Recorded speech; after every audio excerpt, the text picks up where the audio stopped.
focus on Liberia. Hit it! From Cape Mount to Cape Palmer, Mount Nimba to Atlantic Ocean, Obomi Hills to Pocondre, to educate, elevate, and promote. Yeah, focus on Liberia. For Liberia, Liberia. For Liberia, yeah. From Monday to Sunday. From Monday to Sunday. It's focus on Liberia.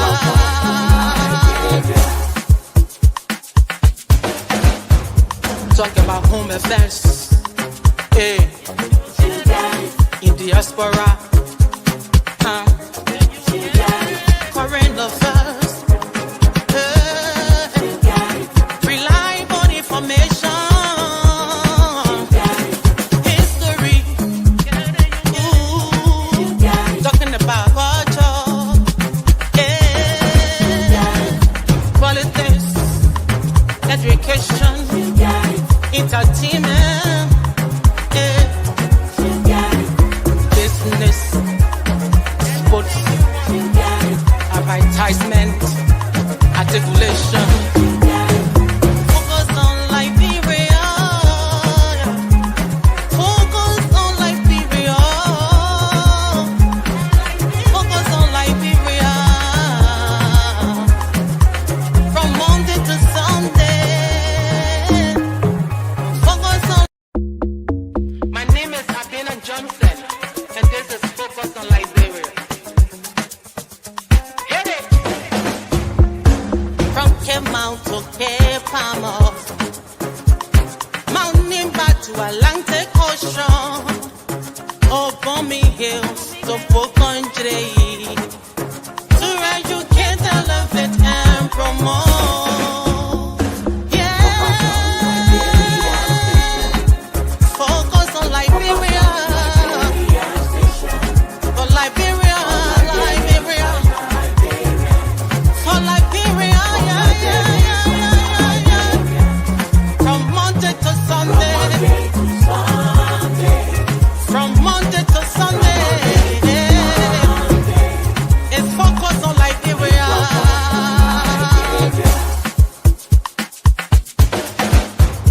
Talk about home affairs.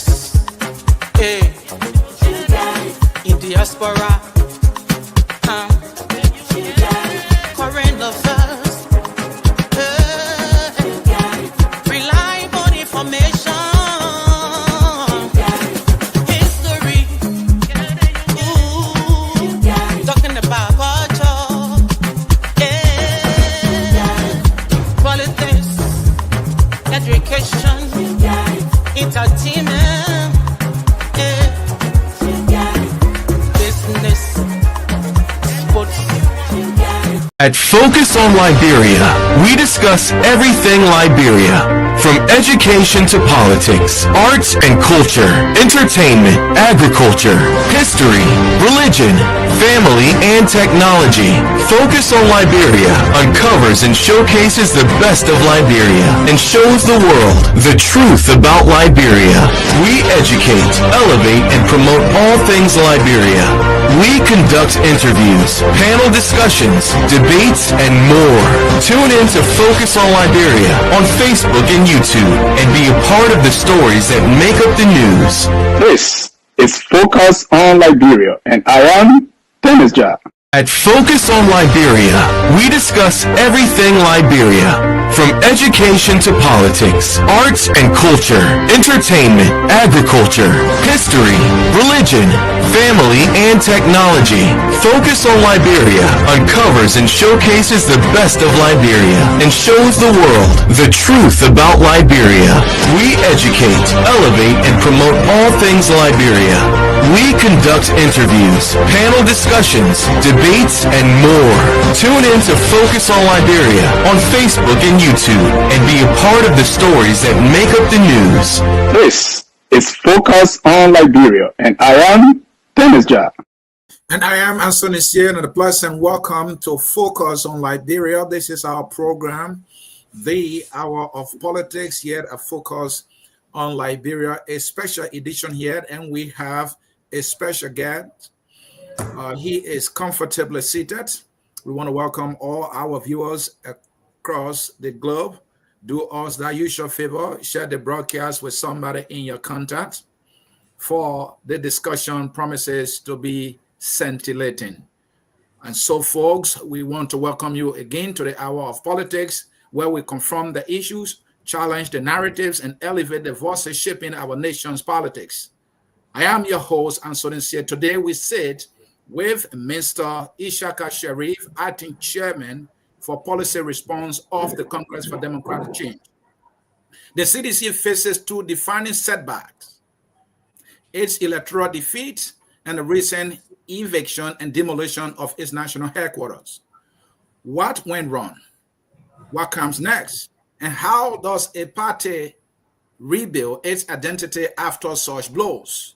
We ask the hard questions and we expect honest answers. Mr. Sharif, welcome to the Hour of Politics. Good to have you, sir.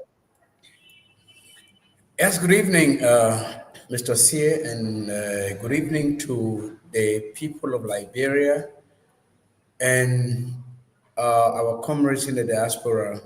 We say we are happy, we are excited being here as part of the invite extended to us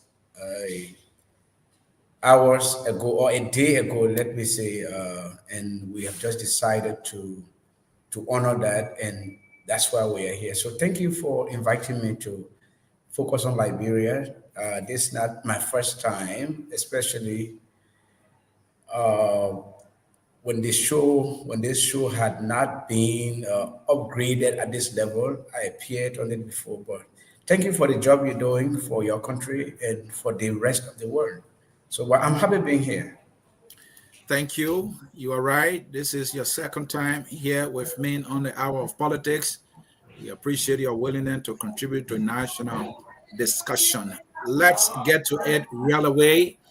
We will be looking at two major setbacks, and also we'll get your perspective on the Boycott administration. So we talk about the electoral defeat that CDC suffered this gone presidential elections, and then another setback: eviction and demolition of your party's headquarters. And like I said earlier, we'll get your perspective on how Liberia is doing on the watch of President Joseph Yeman Boycott.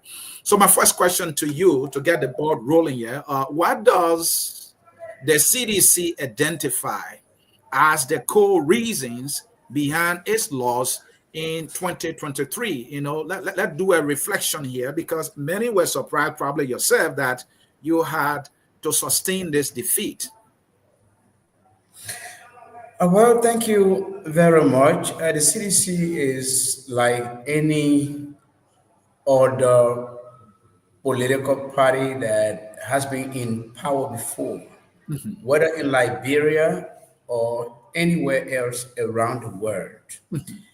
And so, even prior to our victory in 2017, we had lost two different elections.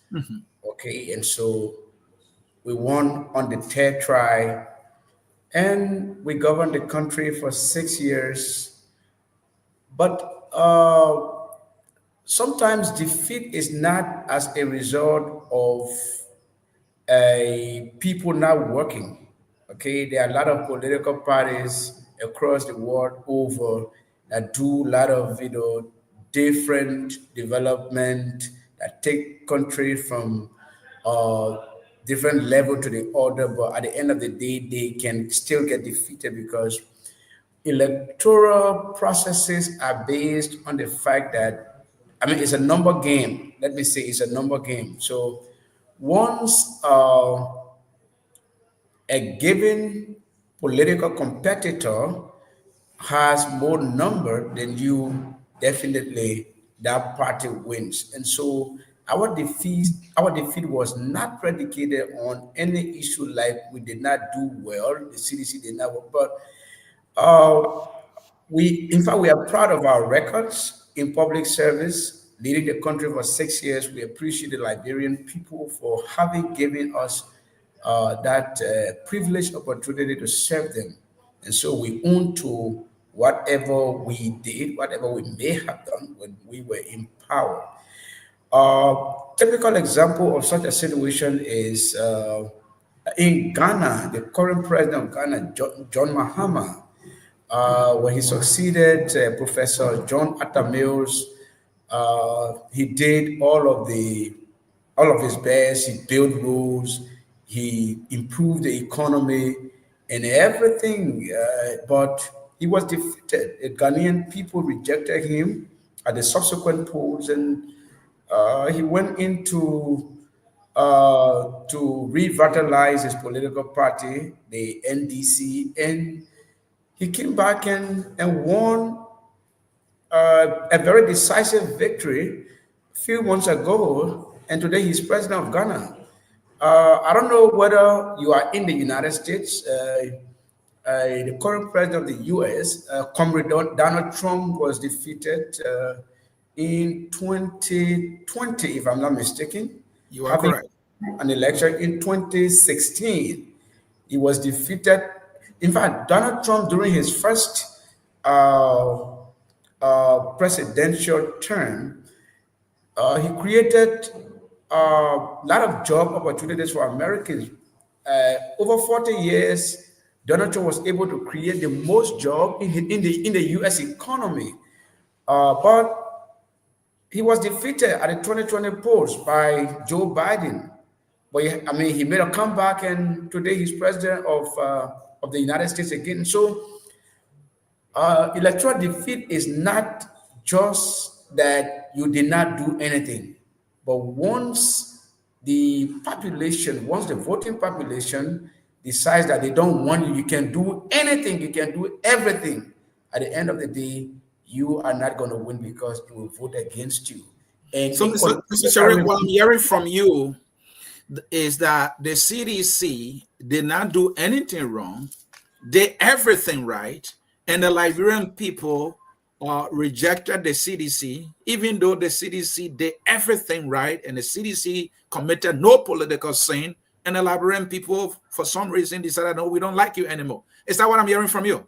No, that's not what I'm saying. I was just setting an illustrative example about how politics around the world is, how electoral processes go in countries around the world. How can I say the CDC created no sin, or the CDC did not falter on some occasion? But there were semblances of imperfection, right, in our government, because we are a human organization. Right. So once you are a human organization, there will be semblances of imperfection, and we are not privy to that. And were those semblances of imperfection graved for the Liberian people to not give you that smiling face? Were they grave in your assessment? It was left with them to decide, and they decided that they did not want the CDC for a second term in 2023. And graciously, we lost the election, and we graciously accepted defeat and moved on. We have moved on. We are now in the process of recalibration, restructuring, and moving forward with the political party to 2029. This is where we are. I know you will come. I mean, you probably Mr. Sharif, I want a sober reflection here. This is a grassroots political party we are talking about. You know this grassroots political party more than I do. In this going election, I am not sure you were in the trenches. Some people hold the view that CDC took the Liberian people for granted, and they were only counting more so on the popularity of President Weah.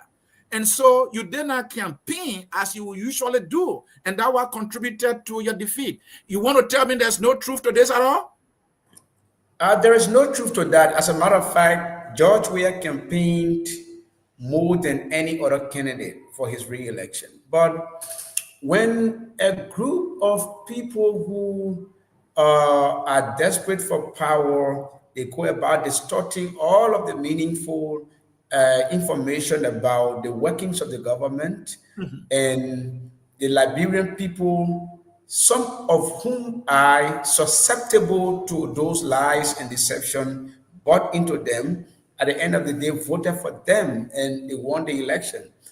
Only to come to realize now, after just 20 months of governance of the Unity Party, a lot of those people who were susceptible to those lies are now beginning to regret their reason for voting the Unity Party into power. The country is, the country is very difficult. The economy is in malaise.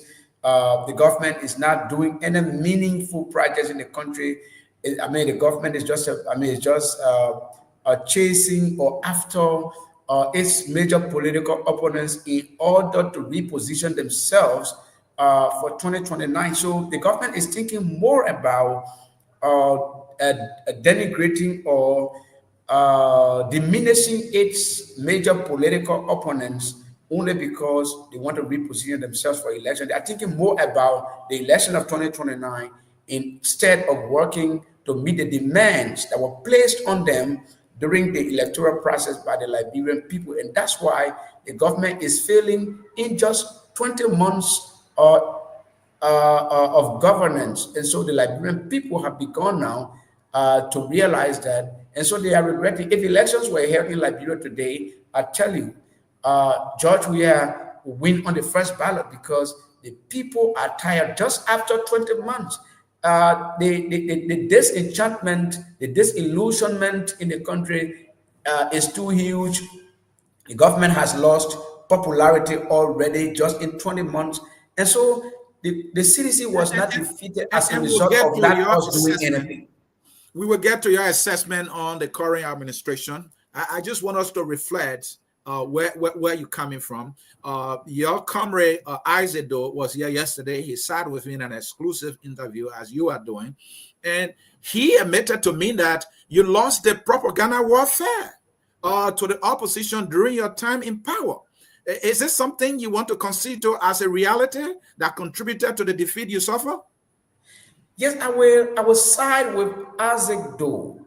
I will side with Isaac Doe because so I said the opposition then that are ruling now, right, made the country to believe that whatever we did in our stewardship of the country was not good.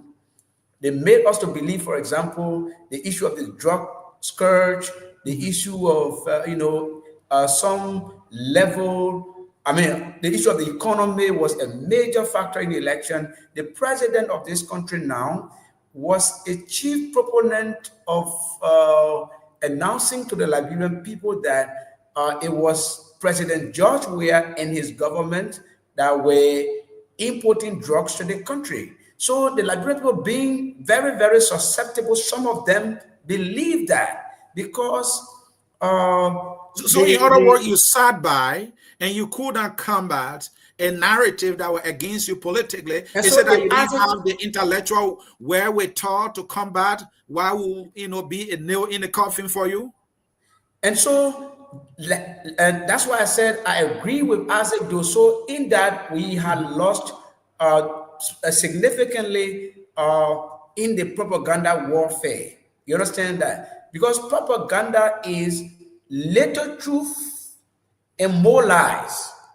Okay. So the opposition then put more lies together and they spin what should have been a benefit of to the Liberian people, and they created more lies and deception to the people of Liberia, and the people bought into their lies. Now, they say the end justifies the means. So now, the end now is justifying the means. The Liberian people now say, these people lied to us. What they said about George Weah was lie because there are even more drugs. It's like the government is saying all of the borders should be open for drugs to enter the country. The deputy director at the Drug Enforcement Agency, Mr. Fogbagui, had intimated at the Ministry of Information regular press briefing that it is government officials in the 3 branches of government that are importing drugs to the country. The chairman of the National Human Rights Commission as well, Councillor Dempster Brown, re-echoed that. In fact, he said the government officials are using the drugs trade to position themselves to spend that money from drugs so that they can spend a lot of money in 2029. All of those monies are being, taken from the drugs trade and kept to reposition themselves to have an undue advantage in the election in 2029. So when these kinds of bold declarations are coming from government officials, it becomes a concern. That makes the Liberian people think that they were lied to, they were deceived. Rescue has become a scam, and the people cannot take it anymore. It is just that, the governments in Liberia are elected for 6 years, and so the people are waiting eagerly for the next 4 years, 4 months, 4.4 years to take the government out of power. But Liberian people are definitely going to take the government out of power. Thank you. And folks, if you are just joining us, this is the Hour of Politics. I'm Anthony Sieh, your host, and you are watching Focus on Liberia.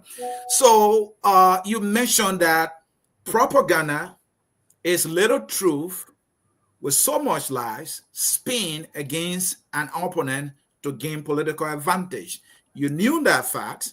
You couldn't withstand the intellectual bullets at the time, and so that contributed to your defeat, according to what you are saying. But let me bring up something here. What we see, you are saying these were just lies from the opposition, but what we see is that there are some members of your party who are defecting from your party. For example, Sir Joseph has exited, and you remember what he said, that the government of CDC, or CDC as a government, was engaged in some clandestine deeds, taking or soliciting bribes from investors. He mentioned a $500 million investment where the government, according to him, these are all allegations, I understand, that the government was soliciting, or some members of the government were soliciting, a $30 million to pocket. And there was a $100 million investment, and the government of our president, we at CDC, was also soliciting or wanted $10 million in bribe before that deal could go. I mean, are there some truth to this? Because he having to be part of your party. He is making the major revelation and has departed your party. Your response. So the question we ask here is, the question we should be asking Senator Joseph, or you people in the media should be asking Senator Joseph is, why now? Even if there were to be semblances of truth, which is not true, there are no semblances of truth in what Senator Joseph is saying. But because he's leaving the CDC now, he decided to leave the CDC. That's why he has come to spew out all of those allegations, and which have no iota of truth. But this is the real meat of the issue, Anthony.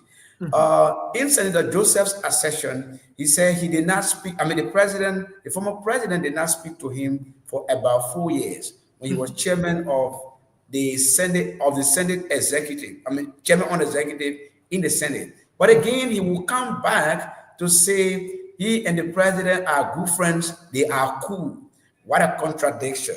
So Senator Joseph will have to rekindle his message. He will have to rekindle his message. But the issue of, you talk about the issue of a departure of people, right, from the CDC. Oh, yes.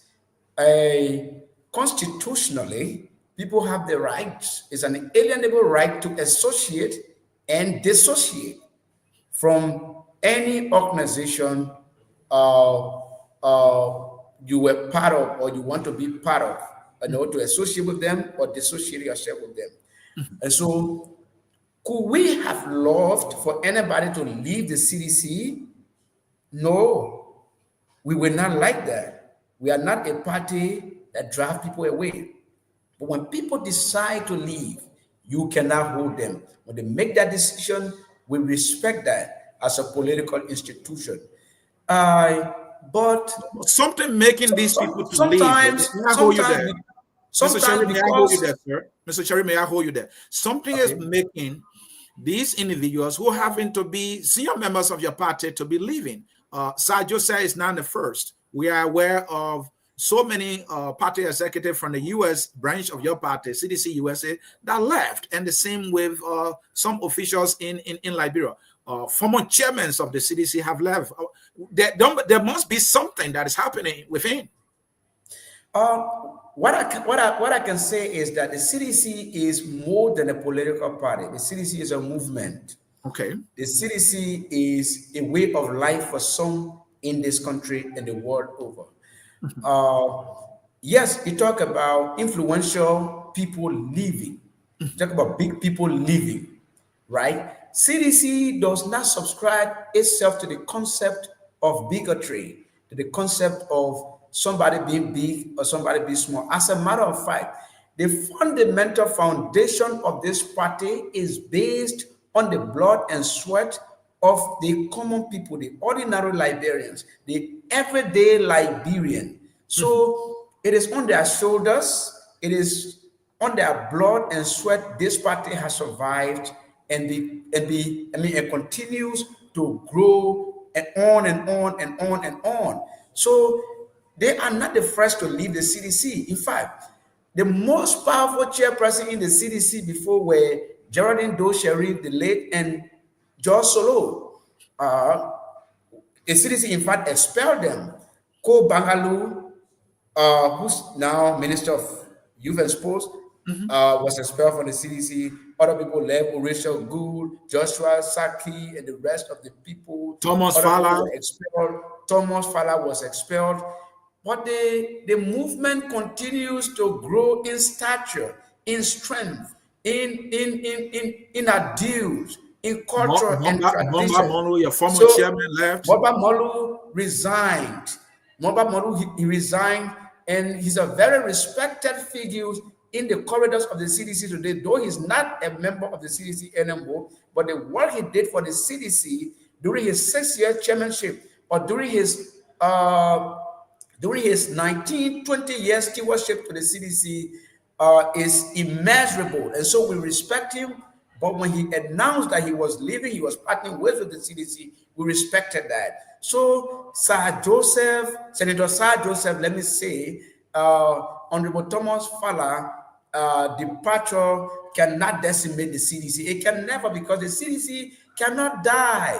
The CDC cannot die in a generation because the Gen Z's generation now is the one that is holding the CDC. And so how can the CDC die in the midst of exuberant, enthusiastic young people who have decided to give their all, their commitment, their loyalty, and everything to the CDC? So any plans to reconcile with these individuals? People go, people come, and that's what makes the CDC. Some of these very people that are living now, Anthony, believe you me, in time to come, some of them will revert to come back to the CDC. Some of them, and we will reconciliatory effort on your part as a party to mend fences with these individuals. We will welcome them with open arms because it has happened before. People have left the CDC. They went, they became prodigal children, like in the Bible, and later on they came back. They asked for forgiveness, and the CDC forgave them,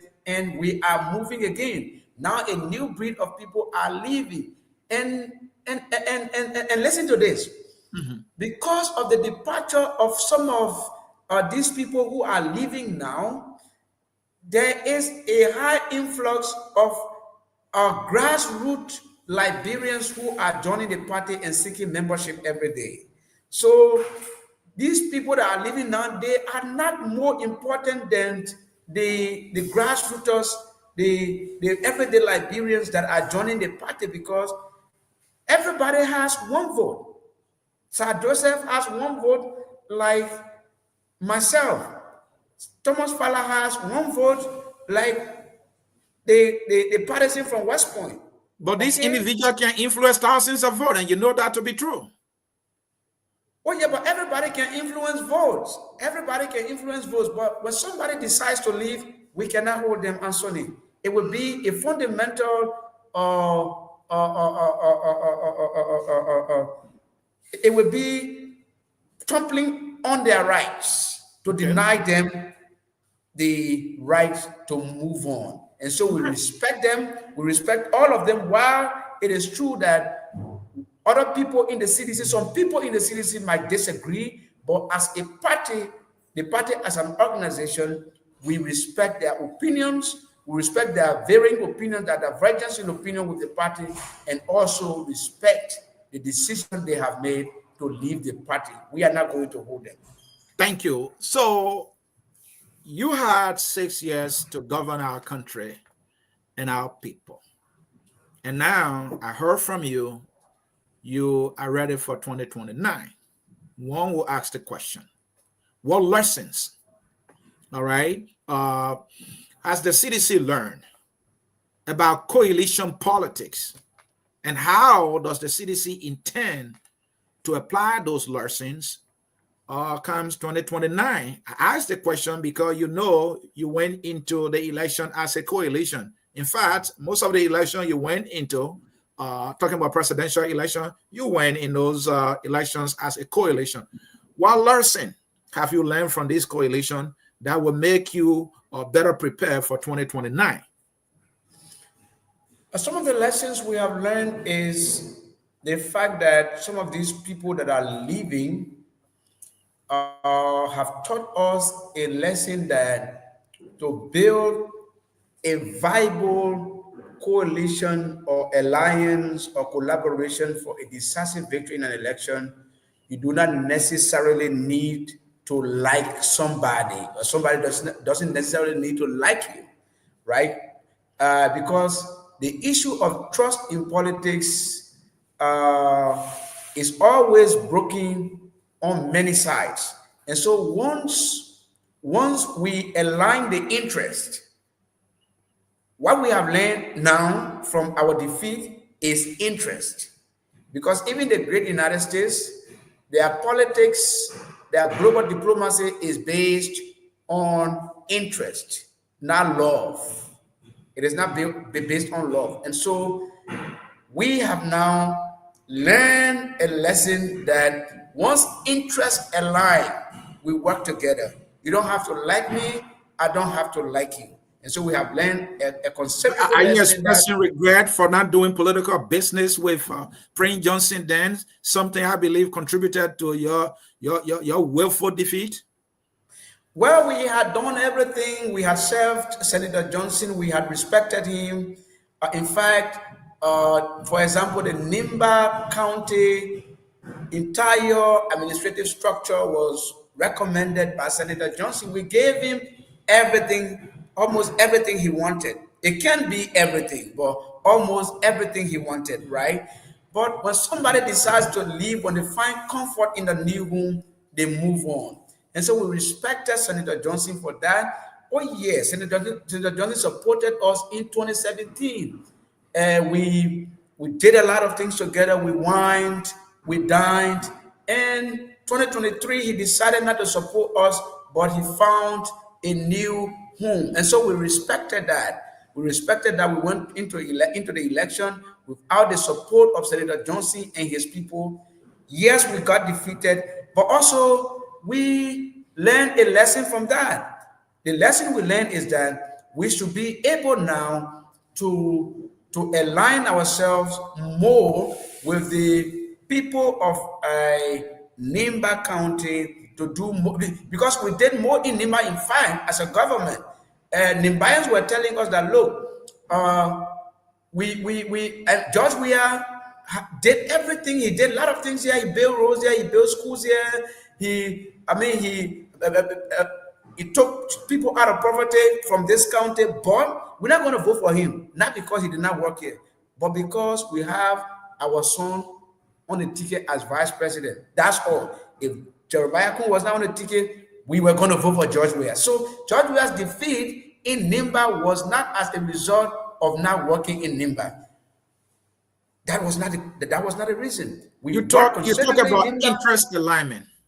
And so talk about the alignment of I talk about interest alignment. So the Nimba people interest was in Joe Boakai. They saw more alignment of their interests. They saw that Joe Boakai would do more and think. But now that Joe Boakai has become president, despite them having the vice president, they have not done for the people of Nimba what the CDC did as a government for the people of Nimba. And so we believe we will still go back to the people of Nimba and say, look, compare our records in governance as to what we did for Nimba and what these people with their own son in the legislature as vice president, are doing for Nimba.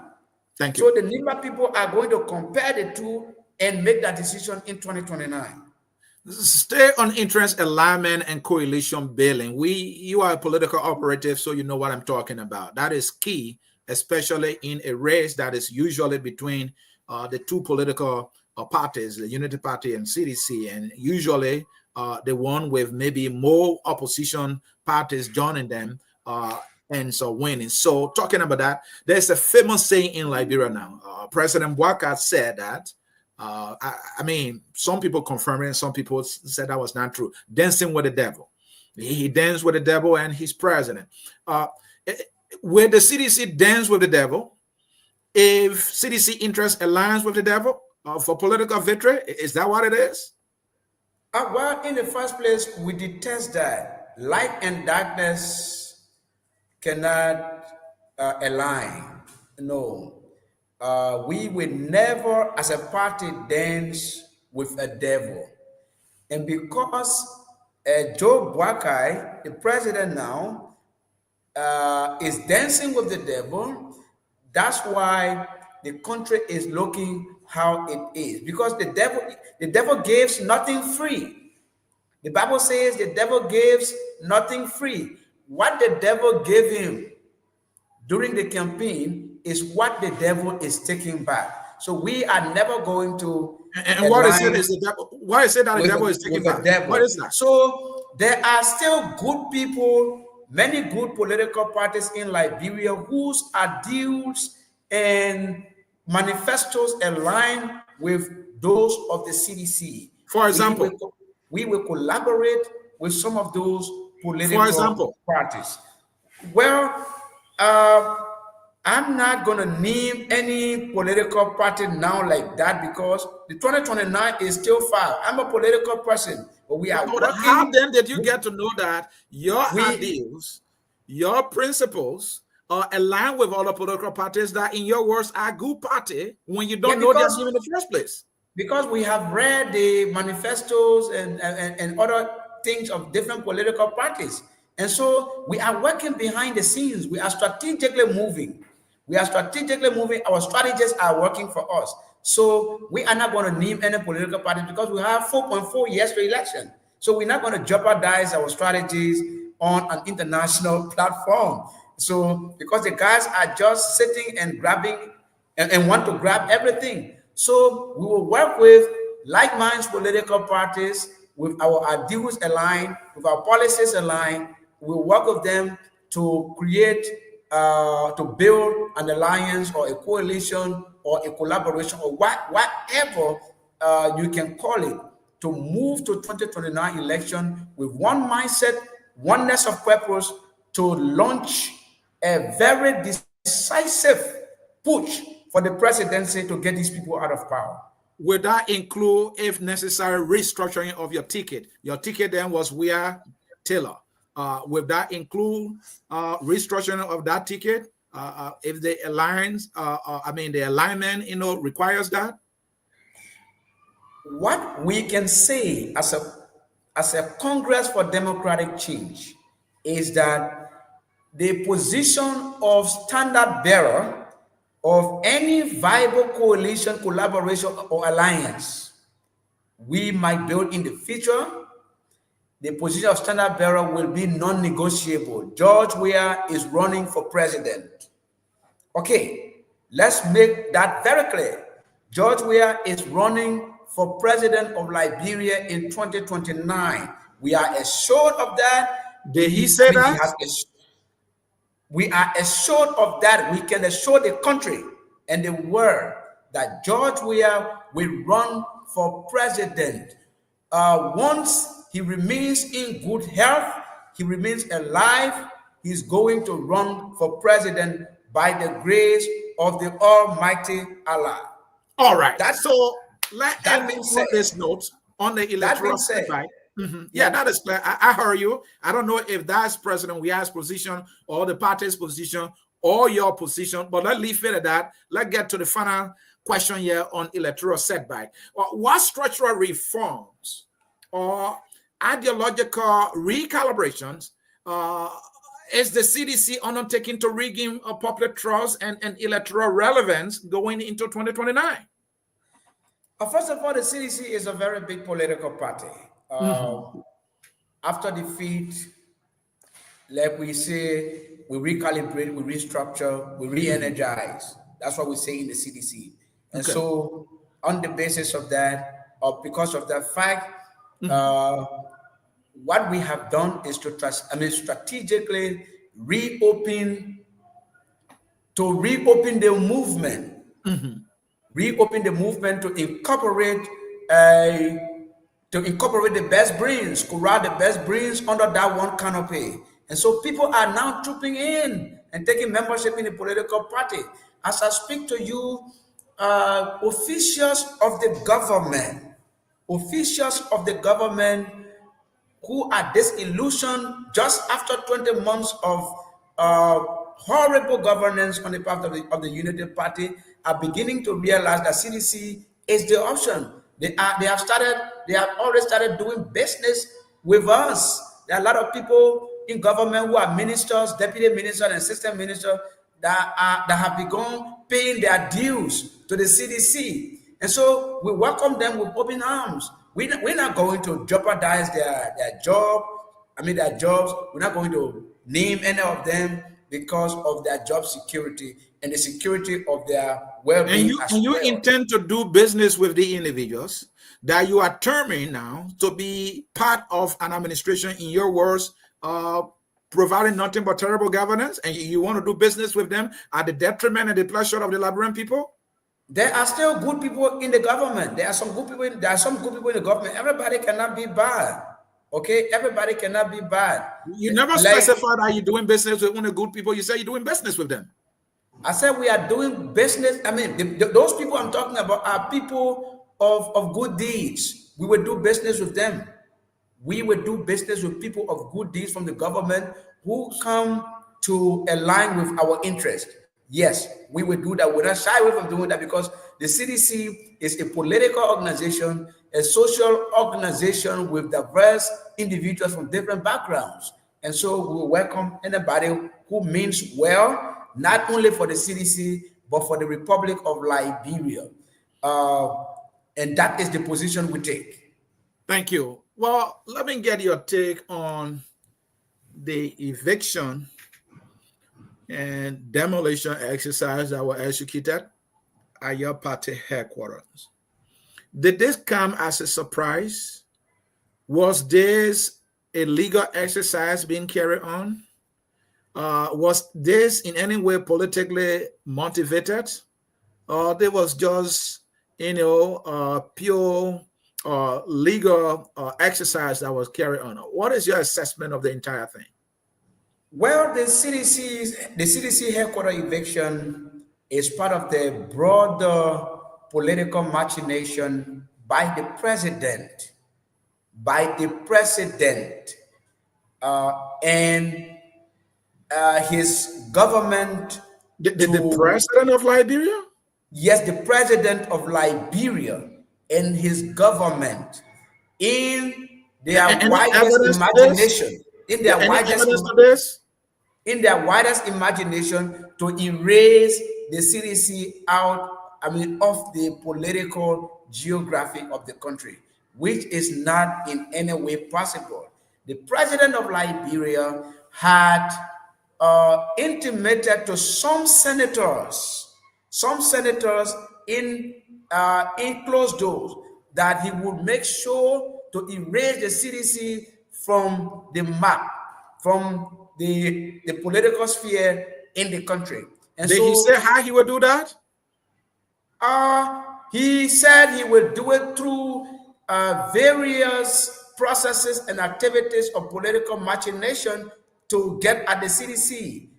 First of all, the president and his government grossly violated the tenure laws, violently removing officials who were in tenure positions despite the intervention of the highest court, the Supreme Court, to stop. The president said, no, I will do what I want to do. These people, I will remove them because I now have power. I'm in the seat, I'm in the highest seat, so I do what I wish. And he violently removed those people. Israel Akinsanya, for example, you have from LTA, the LTA people, Ewina Zappa, the rest of the people. You had the Central Bank of Liberia governor, Aloysius Talu, and the rest of the people who had tenure positions, because tenures were created during the administration of President Ellen Johnson Sirleaf and Joe Boakai. Mr. Boakai signed on all of those laws that created tenures for those entities as vice president of the Republic of Liberia then. He has come now and decided to go against all of those documents he signed as vice president. We did not create any tenure position in 6 years. I challenge anybody. George Weah did not create any tenure position in 6 years. What we did, we upheld those laws that created tenure positions in the government. We may have thought, right, that we could do similar things, but when the court said no, stop, we stopped, because we are an apologist. A CDC are apologists of the rule of law. We respect the rules because it is the law that makes us a country. It is the laws that bind us together. It is the law that separates us and our conduct from those of the animals in the bush, because in the bushes, why you get there is survival of the fittest. That's why the lion is the king of the jungle. It eats any animals it wishes. Once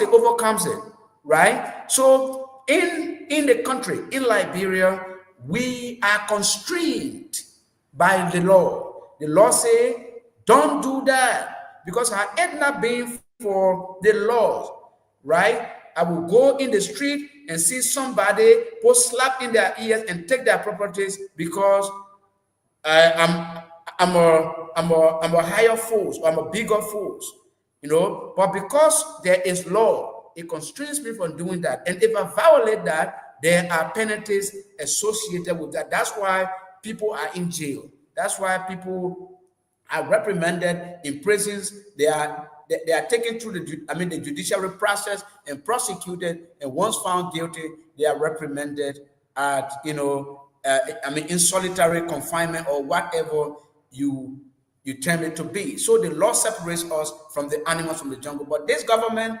is violating all of the laws. They came and removed a certain speaker when the Supreme Court, that is the highest court in the land, said you are in error. The president that was bankrolling that issue at the legislature, the president said, no, I will work with the people who are violating the law because the speaker is not a unity party man. I want a unity party speaker. That's why Rachel Kuhn, who I cannot accord him any deference, will go to West Point and say, will go to Barnesville and say, I am the regime speaker. It was because the president had said, I don't want any speaker who is not a unity party man. So Rachel Kuhn was the regime speaker, and they violently removed Funati Kofa. But it was all about going against the rule of law and the principles of good governance. We saw the 2024 Human Rights Report from the State Department of the United States.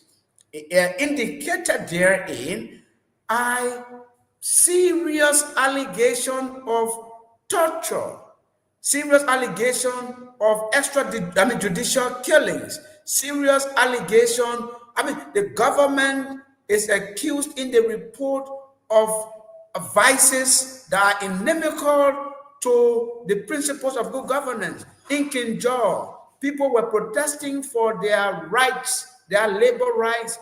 Gregory Como, being the Inspector General of Police, went and ordered the killing of unarmed, innocent people.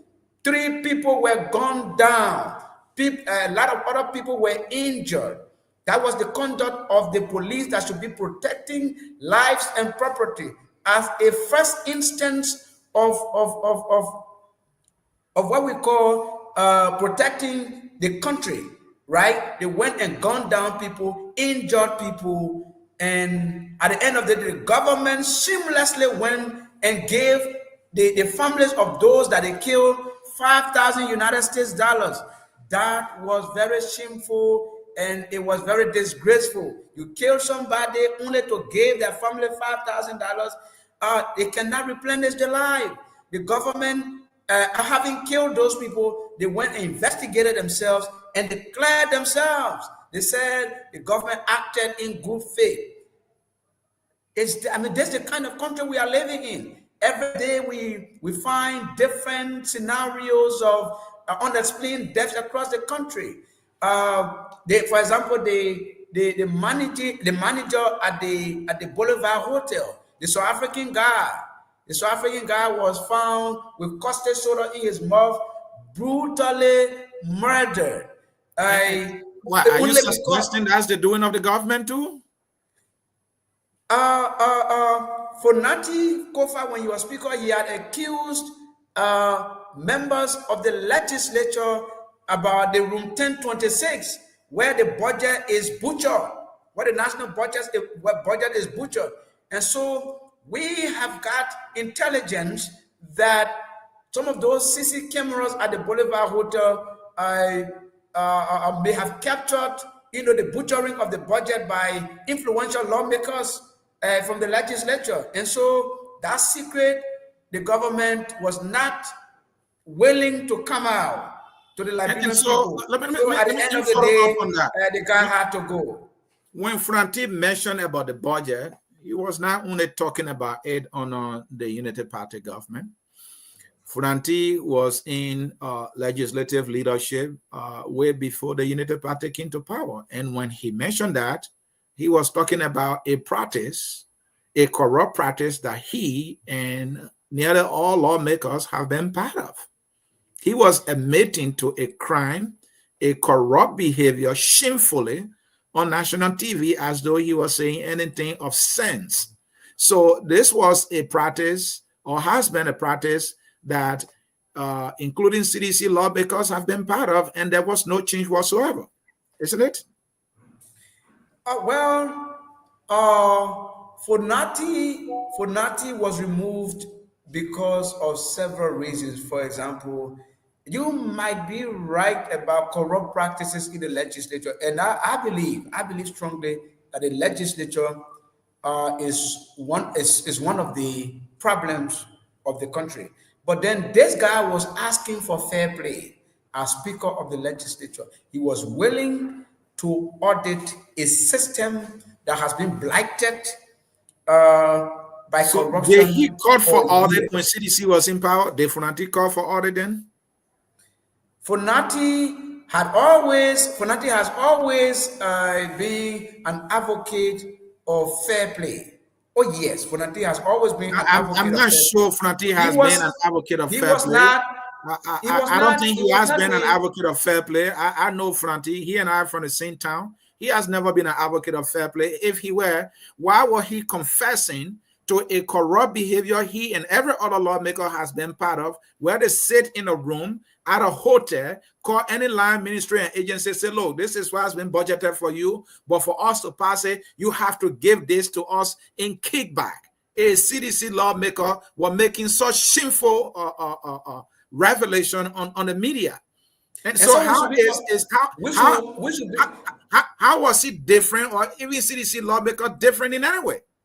We should be commending Funati Kofa because, like in your word, we should be commending Sir Joseph too, now, right? In your word, not my word. Yes. In your word, right? Funati Kofa was doing that. And so he said Funati Kofa No, was no, part not in my of words. I'm quoting he said Franti, and Funati you are Kofa was aware of this part of a situation. corrupt, he was part of a corrupt legislature. But now he's saying, even if I am a part of it, let's audit. So if I'm held liable, so that the law can deal with me. So we should be commending Fonati. And because of that, he fell in trouble and was removed by people whose hands are in the cookies jar, who do not want audit, who want to continue to pillage the resources of the Liberian people. And this is where Fonati stands apart. So this interview is not about Fonati. This interview is not about Fonati, but this is where Fonati stands apart. Mr. Sharif, if we go with your logic, should we commend Sir Joseph, who are part of CDC, who indicated that he has credible information that the CDC was soliciting bribes from investors? Should we commend him for saying that? No, we can't commend him for saying that because he was not in the structure of the CDC before saying that. Mm-hmm. He had already exited before saying that. But for Nati, and what difference does it make? It doesn't eliminate the truth if what he said was any truth at all. It does eliminate that. It does eliminate that. And so, but the real issue is what Sir Joseph said. If I commit a crime in Liberia, if I change, I become an American citizen, that crime does not exist anymore. It's being eliminated. Is that the logic? No, that's not the logic. And that's not what I said. That's not what I said. People could have listened to Sir Joseph if he had remained in the CDC. If he had remained in the CDC and in the CDC government and said those things. But why did he allow himself to decide to get exited first and before coming to concoct lies against the very CDC government? Because he wants favor. Because now he's forming a political party, so he wants favor from the Liberian people for his political party and him to make it look like he was not part of anything that went on, and in fact he's a clean man and this and that, concocting lies that people requested 30 million. What sort of lie is that? What sort of lie is that? Sir Joseph lied to the Liberian people. That's a deception. That is a lie and nothing but the lie. When somebody lie, we say it in their face that you lie. And we should muster the courage to tell Sir Joseph that, Senator, you are lying. And that is it. And you said, so let me follow your logic. You said, look, what Sir Joseph said will be any truth if he has stayed with the CDC and said that. So let bring in an example.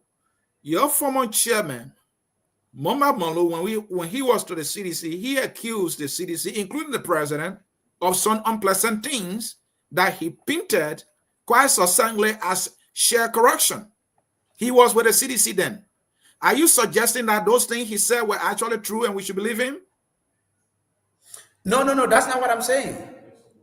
That's not what I'm saying. Then please maybe understand, because you are saying that if Sir Joseph were with the CDC and he said these things, then that would be credible. But because he left, that shouldn't be credible. I'm telling you that Sir Joseph is outrightly lying. Whether or not he remains in the CDC or out of the CDC before saying them. I'm telling you that Senator Sir Joseph is not saying the truth. And he's to muster the courage. Senator Sir Joseph should muster the courage to apologize to the Liberian people for lying to them. Sir Joseph is not saying the truth. I'm not talking about Molu. Molu said what he said. We moved on. Which Molu himself, Mr. Molu himself came out to say, well, what did he say? He that said it, he came out to say those things he said were what? He said liquor talk, right? And he said liquor talk. And and we took it as that. So meaning it was not any serious thing that he was saying according to himself. We respect him. He is one of the best leaders the CDC has ever had. We respect him about that. But even having said what he said, he came back to say, look, what I said, I was under the influence of alcohol when I said them. He said I liquor talk. So that's it. All right. If you say so, and then let's leave it there. Let us come to the final segment. We want to get your assessment of the Unity Party government on our new president, President Joseph Yamambuaka. How do you see this government proceeding in terms of governance? I know you spoke eloquently about the rule of law. You rated them off completely, that they are off target. So let's come to governance. Let's come to the provision of basic social services. Let's look at education. Give me an assessment of this government. The Unity Party folks believe that they are doing a phenomenal job compared to you when you were in power. Is that the case? No, it cannot be the case because during our government, we instituted public policies that benefited directly the poor. You know, we instituted a pro-poor government, a pro-poor government 1.0. In 2030 January, when we shall have come to power, it will be pro-poor 4.0. We declared all public universities and colleges in the country free of tuition, including the University of Liberia, which is currently serving as a relief. That is a policy that the Unity Party is still continuing on. All right. The issue of free WAS payment, right? Today it is still continuing. If for any reason the Unity Party government has not aborted it, we digitized the University of Liberia registration system where people were finting to register their courses and things. We digitized it and we modernized it. The university students are now benefiting from that. We refurbished the university to a lot of extent. To a considerable extent. Today, if you see the University of Liberia, if you see the campuses of the UL, it lies in ruins, dilapidated buildings, schools. School is not even open. This time they go for only one semester yearly. We're operating 2 semesters, but the university is now operating 1 semester in a year time. And so, issue of infrastructure, when we took over the leadership of the country, for example, the Unity Party government under President Shirley had, the issue of electricity, for example, about 135,000 households were connected to the national electricity grid. Before we left from power, that was done in 12 years in the Unity Party government. Before we could leave from power, we went up to 400 plus 1,000 households that were connected to the electricity grid. We took the CLSG infrastructure from 5% to completion. We completed it at 100% before leaving, and this government is benefiting from it. We built too many new schools, including some of which the president President Baka just dedicated few weeks ago in Nimba and Bong counties. Right? In terms of road connectivity, you know, the number of roads the CDC rehabilitated across the country, both primary and secondary roads. For example, from Ganta to Seklepi, we signed also the contract to do from Seklepi to Tapeta, from Tapeta to Zredru. If for any reason this government is farsighted, they will continue with those roads. The ERWA junction to Rabos International Highway road, we initiated it, we started it, and we went considerably. The Freeport to the Simple Bridge corridor, which we signed, we mobilized the resources, we started. This government, they are implementing the completion of that project. You know, so we instituted a lot of projects that we did, we ended, some we did not end, and this government is completing them. But this is the real issue. Uh, to come to power and not give credit to where credit is due, it is wrong. When President George Weah became president in 2018, the Somalia draft, which is now the Japanese freeway, only one side of that road was done by the Sirleaf administration. When George Weah became president, the Japanese government committed another 23 million to the completion of that road during the George Weah administration. And President Weah completed that. What did he do? He called Madam Sirleaf. He said, Madam President, you started this project. This is your project. Come and dedicate it. And the ribbon was cut right at Cementco by Madam Sirleaf in the presence of the Japanese ambassador and folks from the diplomatic corps and the Ministry of Public Works and the entire government. The ministerial complex that is named today in honor of Ellen Johnson Sirleaf, it went over 80%. George Weah government completed it. What did he do? He called the former president.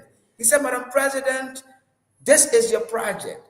Madam President went there and cut the ribbon. And he said, I'm not stopping here. I will name it in your honor.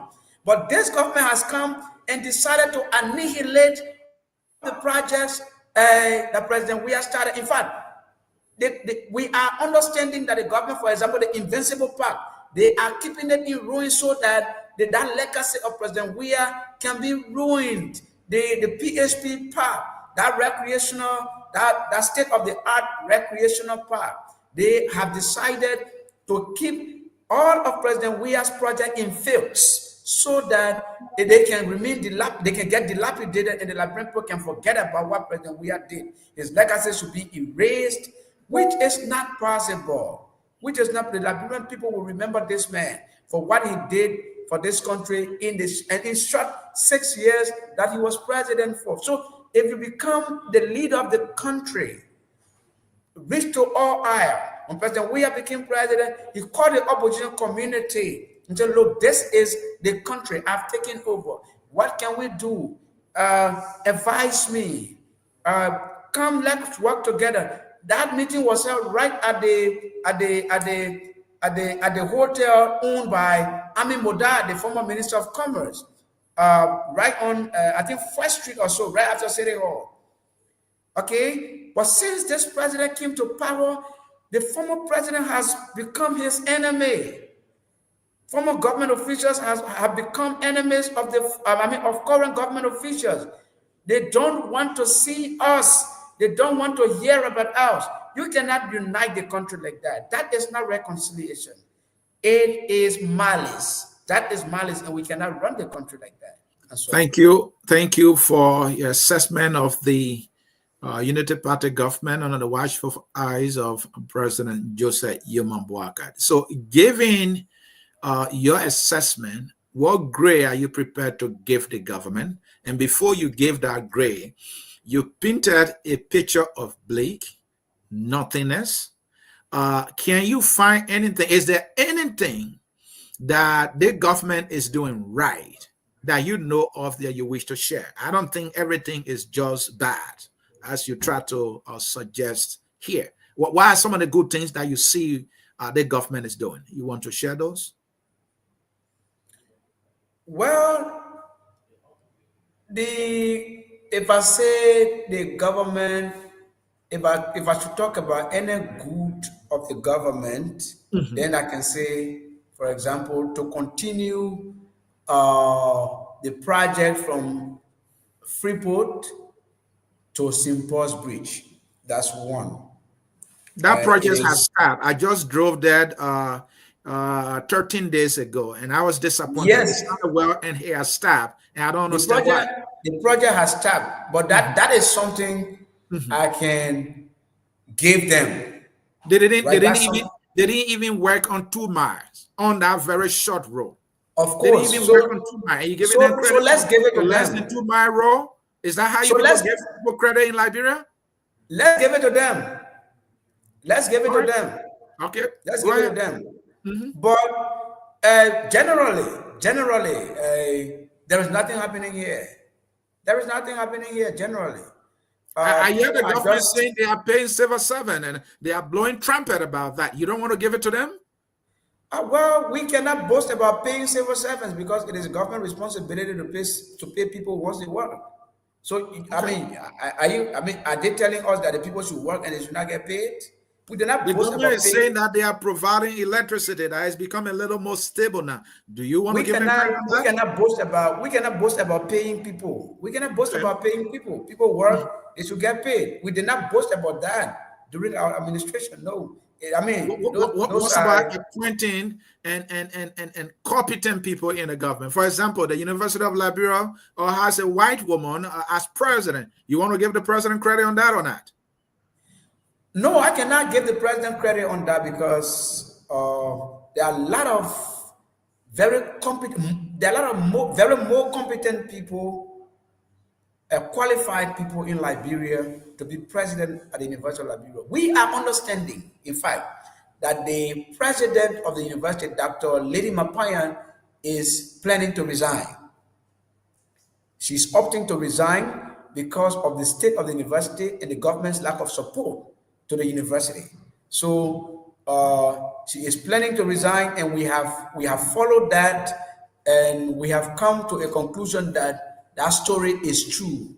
Lady Mapayan, Dr. Lady Mapayan, the president of the University of Liberia, has made a decision to resign So and leave as president of the university. in terms of inclusion, diversity of the government, your government, the CDC government, was heavily criticized for being predominantly Southeastern. They said that most of the government officials, the government are dominated by people from the Southeast. How do you see this government? You know, more inclusive, more diverse, and balanced in terms of composition of manpower in this government? No, this government is a Lofa County government. How In dare you fact, say that? the mistake people make is that the Southeast is not a county. And you are from the Southeast. I'm from Western Liberia. I'm from Cape Mount. The Southeast is a combination of 5 or 6 counties, if I'm not mistaken. About 6, go ahead. About 6 counties. That is inclusive of Rivers's. So 6 counties, if government officials are appointed from 6 counties, then somebody say in fact, there were more people from Lofa in our government than any single county from the Southeast. You know this to be fact. I repeat, there were more people from Lofa in our government than any single county from the Southeast. I'm not saying the Southeast combined. There were more people from Lofa in our government than people from Grand Crew. There were more people in our government than people from Sino. There were more people in our government than people from Maryland. There were more people from Lofa in our government than people from Grand Jide. So, but yes, still, because of a spin, because of propaganda, people said people regarded and considered, which is a disinformation that the Southeast is a county. They branded the Southeast as a county when it is a region consisting of 6 different counties. But yes, still, there were more people from Lofa in our government. But now, this government has over 70 people in senior government positions from Lofa County. If you want us to name some of them, we can. All We right. can go ahead and do that. Let leave it there. The good thing, they are Liberians in as much as they are qualified. We just And want so them they to are be- Liberians. They are Liberians. We acknowledge that.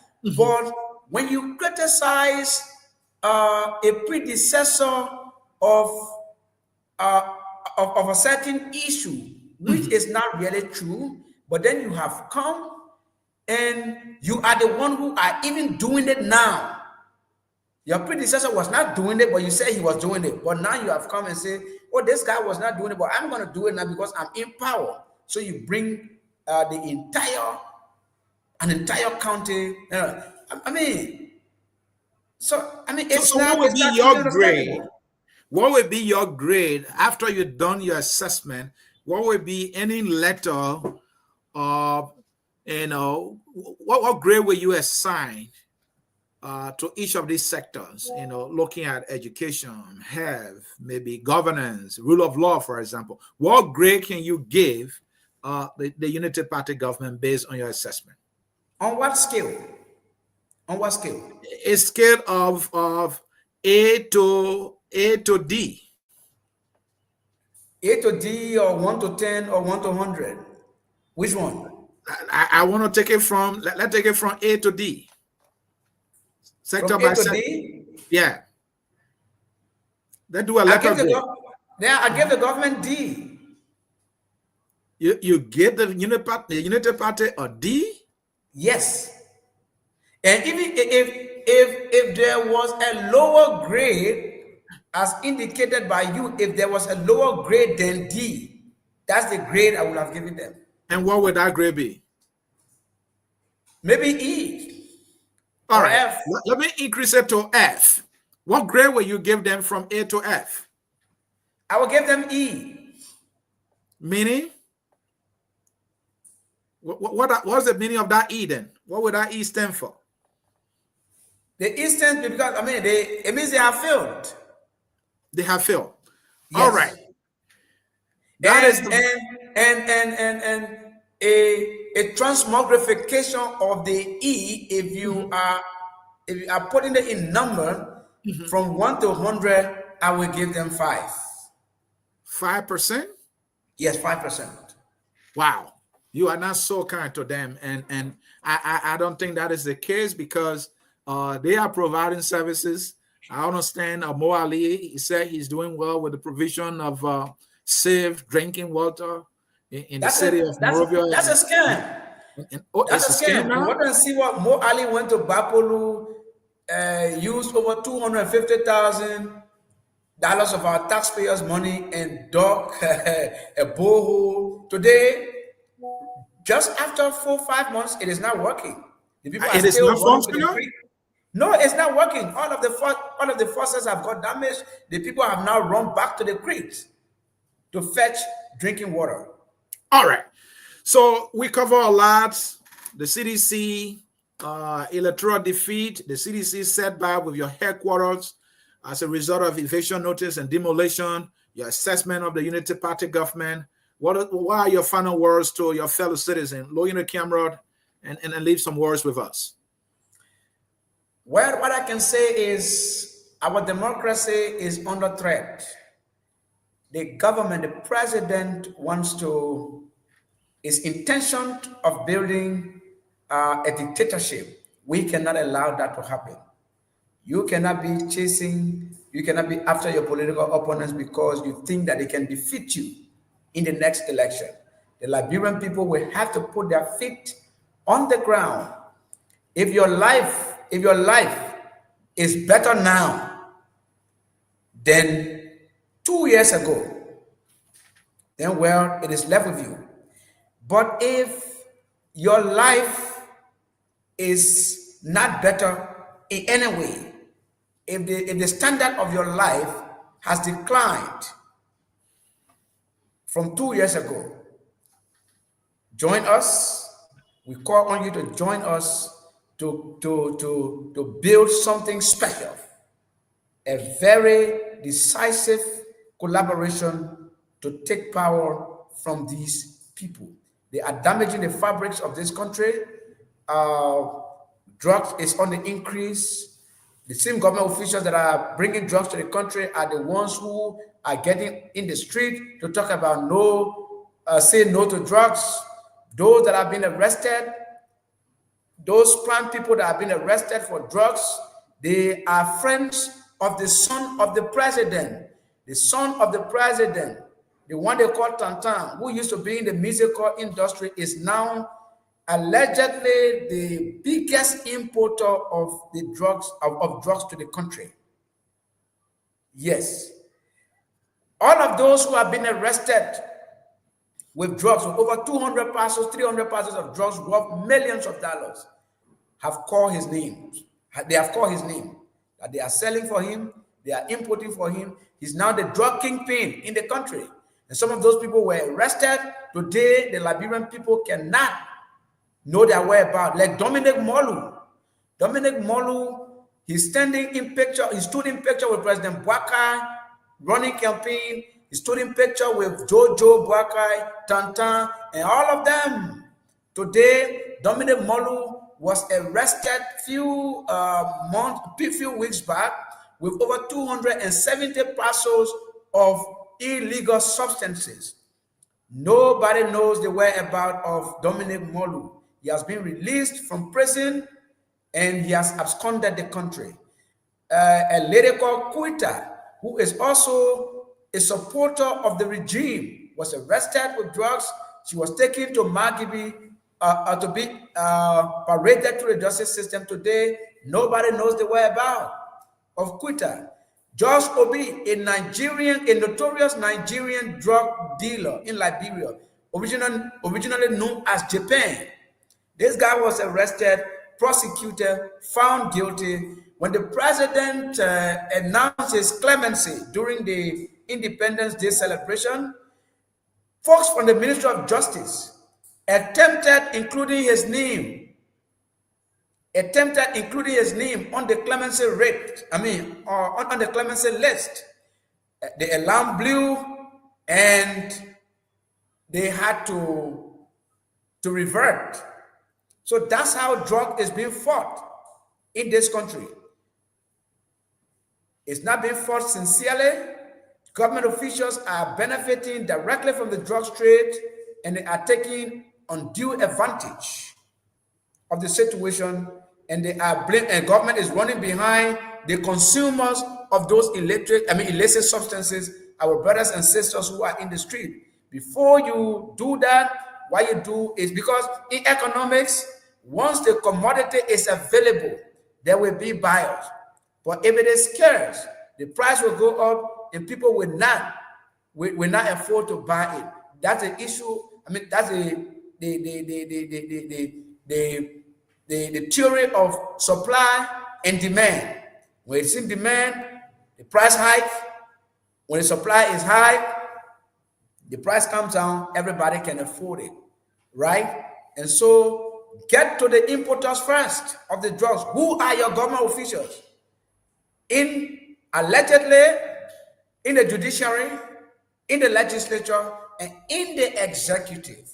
If you cannot knock down those people, what is going to happen is that the drugs will continue to be in the streets, and our brothers and sisters, our comrades, will continue to smoke them, to take them, because there have been different drugs that have come to the country. Some they call some solar panel, they call some zombie.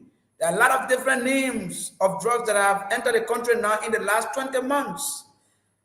I'm not the one saying it. When A.B. Kroma was Director General at the LDA, when he and Fadiga were fighting, they went on the radio, they sat there and pronounced the word that there were new drugs that had entered the country, solar panel, zombie, and the other drugs.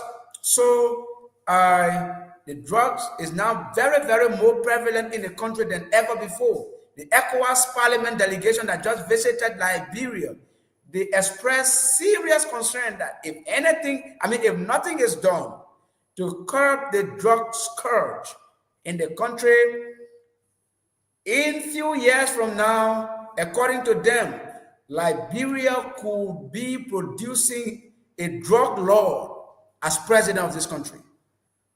Or we could be producing senators, representatives who are drug dealers in this country.